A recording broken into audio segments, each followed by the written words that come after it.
นาทีนะได้กว่าได้สาธุได้เต็งจะมีได้จะเอาอะไรก็เต็งเนี่ยไม่ถูกไปเอาเล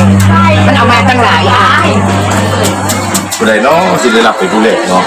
นี่หลวงพ่อบอกเลย1 2 3 4 5 6เอาให้แน่นถูกรถด้วยบอกผมเป็นหมดเลยมีอยู่6คนด้วยกันโอมนาโอนาคีอิอะมะนะมะอะตุสาธุเถิดสาธุเถิดแล้วเปิดอุโมเปิดบารมีผู้เปิดโชคดีเปิดอำนาจดีอย่าเปิดวาสนาดีเปิดสิ่งดีๆเข้ามาสู่ตัวและครอบครัวในชีวิตจิตวิญญาณในกระบาลกระหม่อมในธาตุสี่ขันธ์โผล่พันขึ้นมาตะเมืองพญานาคราชขอให้พาด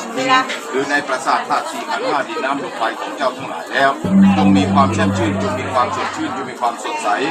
ร่ำรวยแก้วคลาดปลอดภัยดีร่ำรวยดีมั่งมีดีโอนาโอนาทีอะมะนะมะอะอุสาธุเกิดด้วยเถิดตู